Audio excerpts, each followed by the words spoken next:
Thank you, Mr. Speaker, and I thank the gentleman from Colorado for yielding. I think there are a couple of points before I get to the main portion of my remarks that need to be addressed that the manager of this bill threw out there. First of all, my wife is a prosecutor.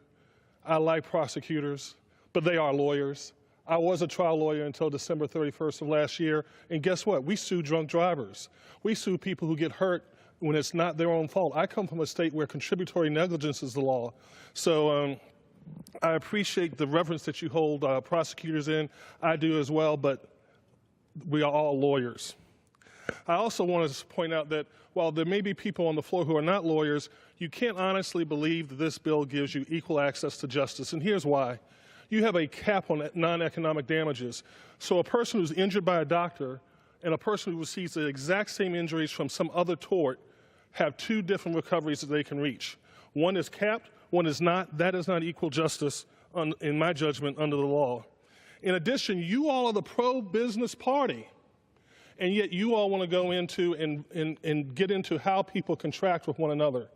I would suggest to you that that's inconsistent with your pro-business approach. Mr. Speaker, what this bill really underlies is a fundamental mistrust for our constituents. Because you think about it, juries are made up of our constituents. And what you're really worried about is that your constituents are not going to get it right when they're sitting in that jury box and making decisions.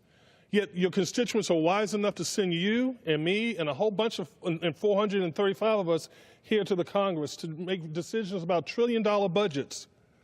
But yet and still, you don't trust them to sit in a jury box and make the very important decisions for their fellow citizens when they are injured.